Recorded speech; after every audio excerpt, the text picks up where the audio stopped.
الحمد للہ رب العالمین والصلاة والسلام علی اشرف الانبیاء والمرسلین وعلی آلہ واصحابہ اجمعین۔ عالی مرتبت سامعین و ناظرین،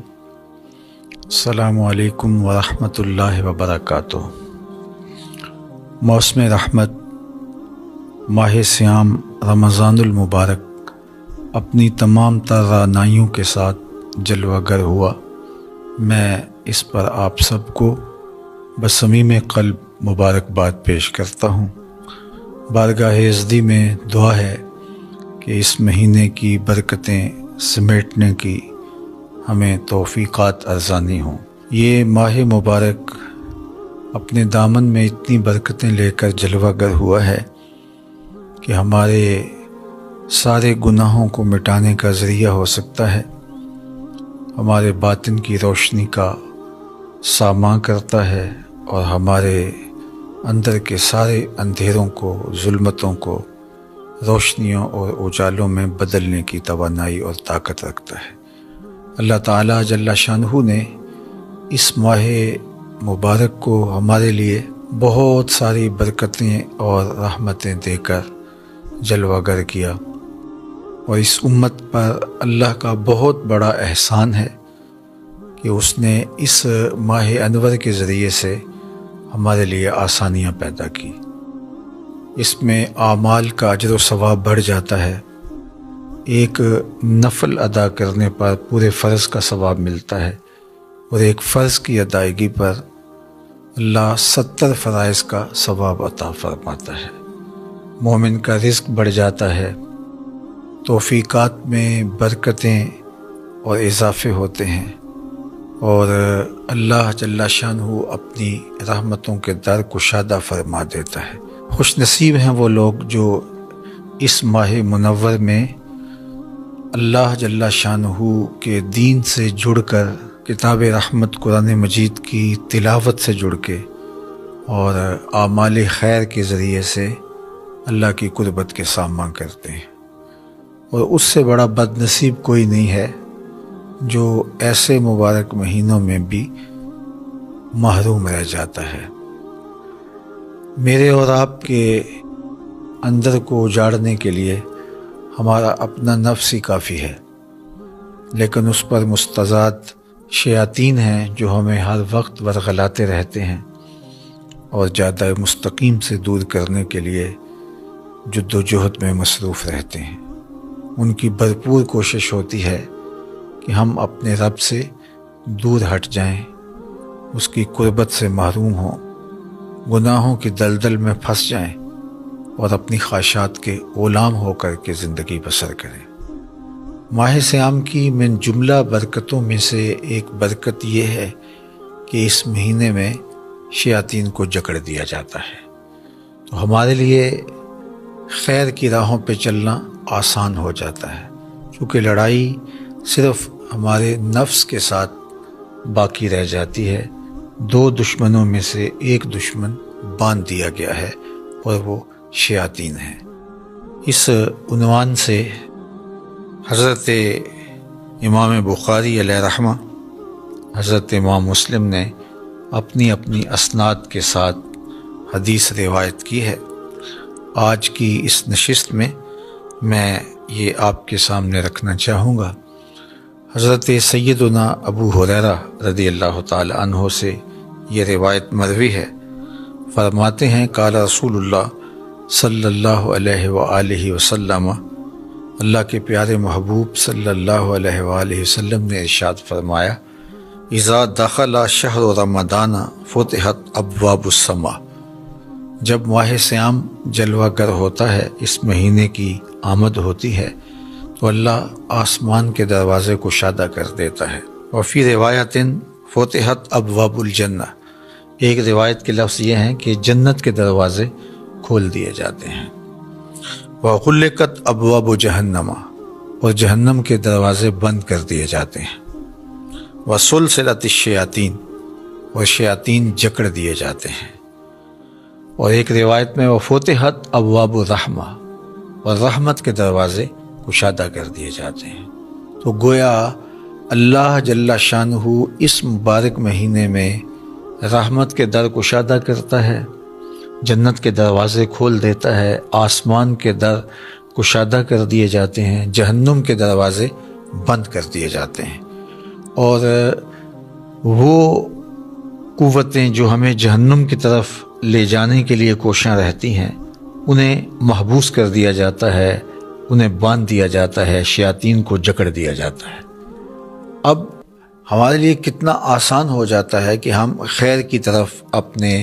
سفر کو شروع کریں، اپنے اندر اتر کر کے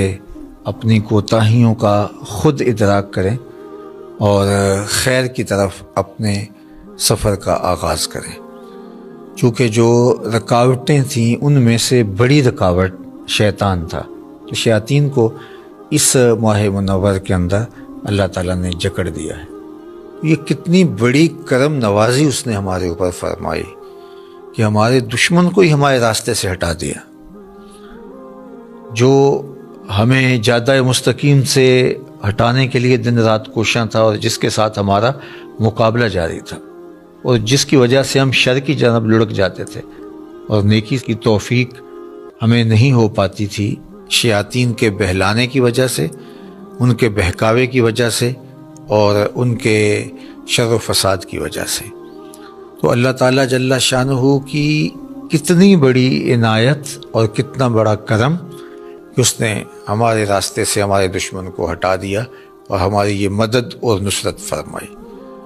اب اتنی بڑی کرم نوازی کے باوجود، اتنی بڑی رحمت کے باوجود، اتنی بڑی رکاوٹ کو ہٹا دینے کے باوجود اگر کوئی شخص خیر کی طرف راغب نہیں ہوتا اور اچھائی کی راہ پہ گامزن نہیں ہوتا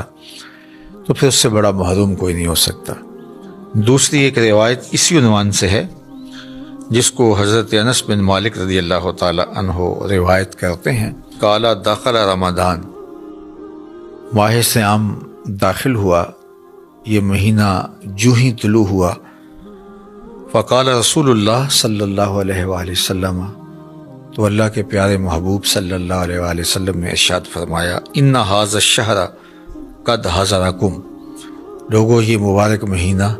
آ گیا ہے، یہ طلوع ہو گیا ہے، برکتیں لوٹاتا ہوا یہ مہینہ جلوہ گر ہو گیا ہے، وفیہ لیلۃ خیر من الف شہر، اور اس میں ایک ایسی رات ہے جو 1000 مہینے سے بہتر، اشرف اور افضل ہے۔ پھر ارشاد فرمایا، من حرمھا فقد حرم الخیر کلہ، جو محروم ہو گیا وہ ہر خیر سے محروم ہو گیا، یعنی ایسا مہینہ تم کو نصیب ہوا ہے جس میں ایک رات 1000 مہینے سے افضل و اشرف ہے، اور یہ رحمتیں بانٹتا ہوا، نور بکھیرتا ہوا، خیر تقسیم کرتا ہوا اور اللہ کی عنایات کو تمہارے اوپر نچھاور کرتا ہوا یہ مہینہ جلوہ گر ہوا ہے۔ اب اس مہینے کے اندر آپ کا دشمن بھی باندھ دیا گیا اور تمہارے لیے آسانیوں کے در کشادہ کر دیے گئے، رحمتوں کا عموم ہے، کرم نوازیوں کی بارش ہو رہی ہے، انوار کی برکھا برس رہی ہے، خیر و برکت اتر رہے ہیں، ایک رات 1000 مہینے سے افضل ہے۔ لیکن اس کے باوجود بھی اگر کوئی نکمہ محروم رہ گیا اپنے آپ کی کوتاہیوں کی وجہ سے اور عملی کمزوریوں کی وجہ سے، سستی کی وجہ سے، تمرد کی وجہ سے، سرکشی کی وجہ سے، کسی وجہ سے بھی وہ محروم رہ گیا تو فرمایا فقد حرم الخیر کلہ، وہ ساری کی ساری خیر سے محروم رہ گیا۔ اللہ اکبر۔ ولا یحرم خیرہا الا محروم، اور اس ماہ انور کے خیر و برکات سے محروم وہی رہتا ہے جو حقیقت میں محروم ہے، جو شقی اور بدبخت ہے وہی محروم رہے گا، ورنہ اتنی فراواں رحمتیں، اتنا کثیر کرم اور اتنی عنایات اس کی برس رہی ہوں تو بتاؤ کہ کوئی کیسے محروم رہ سکتا ہے۔ لیکن جو بدبخت دل کا کالا ہے،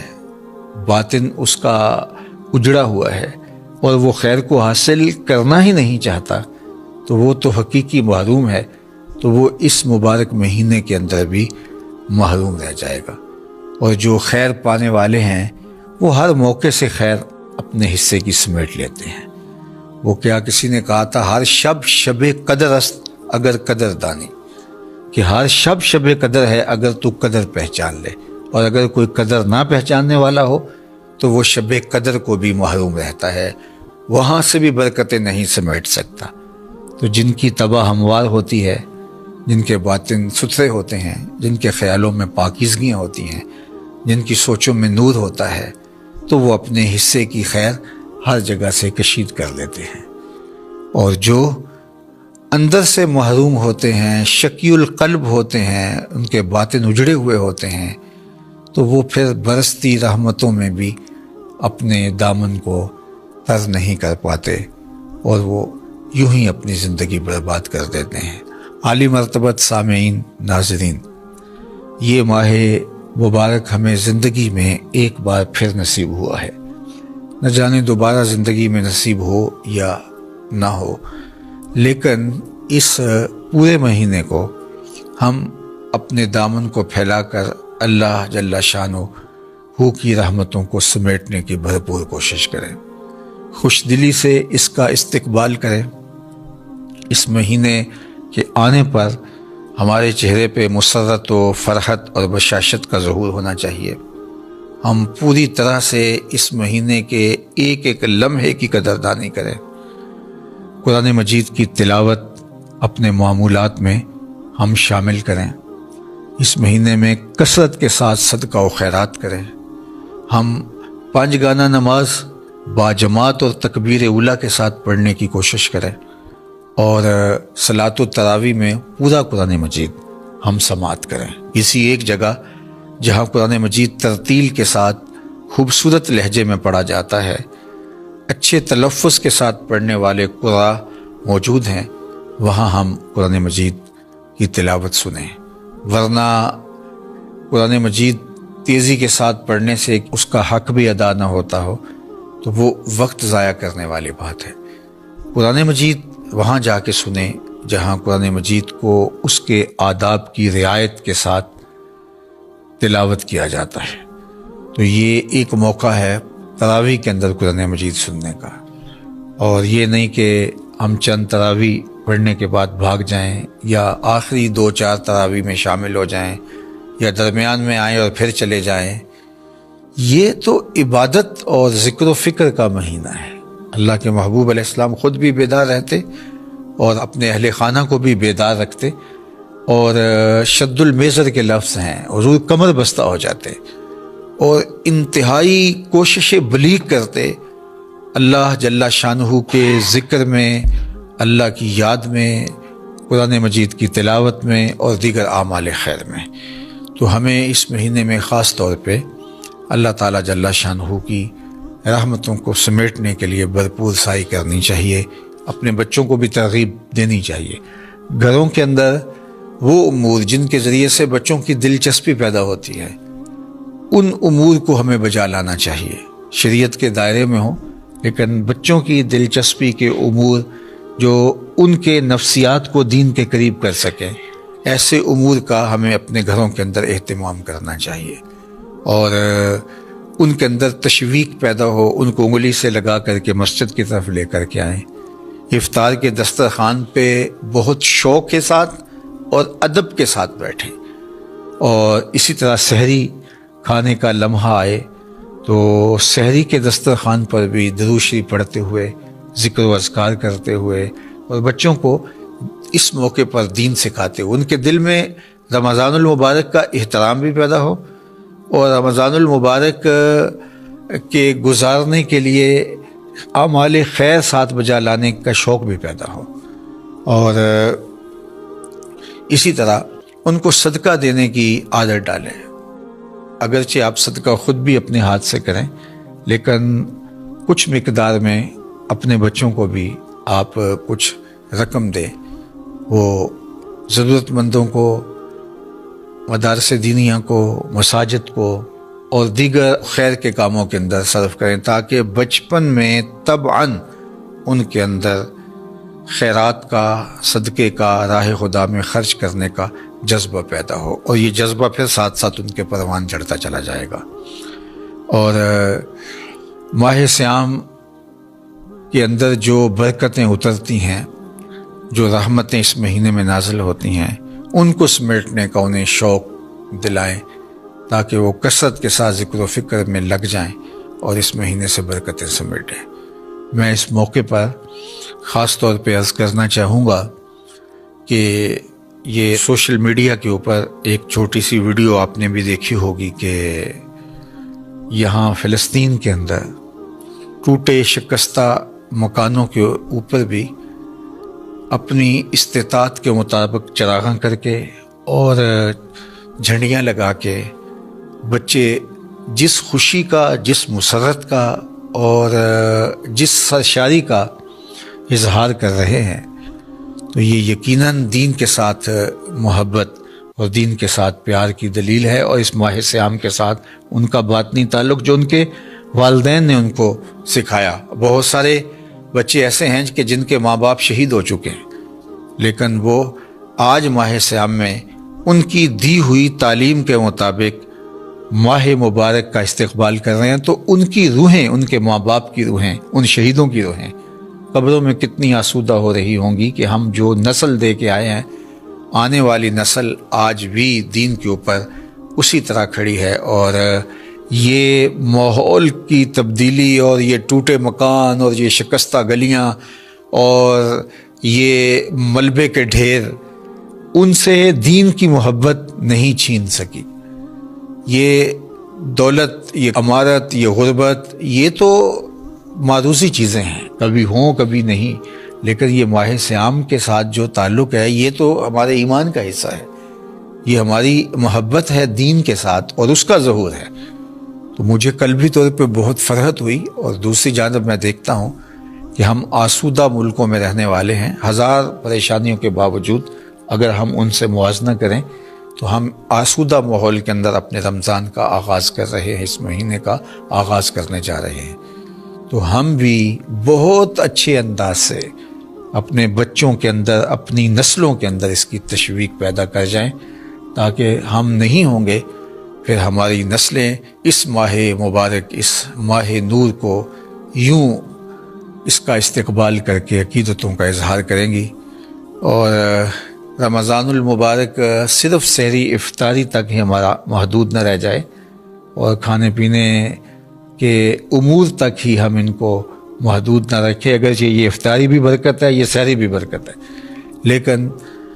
یہ یہاں تک محدود نہ رہ جائے، بلکہ اس میں قرآن مجید کی تلاوت، درود پاک کی کثرت اور دیگر امور خیر اور 5 گانا نماز کا شوق آپ خاص طور پہ اپنی اولاد کے اندر اس مہینے میں تھوڑی محنت کے ساتھ زیادہ پیدا کر سکتے ہیں۔ باقی ایام کے اندر بھی آپ کی اور میری ذمہ داری ہے بطور والد اور بطور والدہ کہ ہم اپنی نسلوں کے اندر دین کی محبت، نماز کی پابندی اور دیگر امور خیر کی بجا آوری کا شوق پیدا کریں۔ لیکن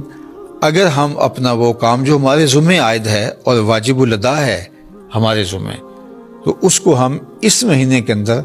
تھوڑی محنت سے اس کا نتیجہ زیادہ حاصل کر سکتے ہیں۔ تو میں چاہوں گا کہ ہم اس مہینے میں محنت کے ساتھ اپنی اولاد کو خیر کے کاموں کی طرف آمادہ کریں۔ اللہ نے چاہا تو کل دوبارہ اسی وقت آپ سے ملاقات ہوگی، اور ہم ماہ صیام رمضان المبارک کے 29 دن آپ کے ساتھ یوں ہی رہیں گے، اور روزانہ اللہ کے محبوب علیہ السلام کی 2 یا 3 احادیث کا درس آپ کے سامنے مختصراً رکھیں گے۔ یہ اتنا زیادہ وقت نہیں ہوتا ہے، تو یہ تھوڑا وقت جو ہے اس میں کچھ چیزیں سیکھنے کو ملیں گی، اور یہ ویسے بھی مبارک گھڑیاں ہیں اور مقدس ساعتیں ہیں، اور ان گھڑیوں میں جو خاص رحمتیں اترتی ہیں اور انوار نازل ہوتے ہیں، تو ان کو ہم سمیٹنے کی کوشش کریں۔ اللہ جل شانہ آپ کو مجھے اپنی رحمتوں کے سائے میں رکھے۔ والسلام علیکم ورحمۃ اللہ وبرکاتہ۔ اللہم صلی علی سیدنا و مولانا محمد معدن الجود والکرم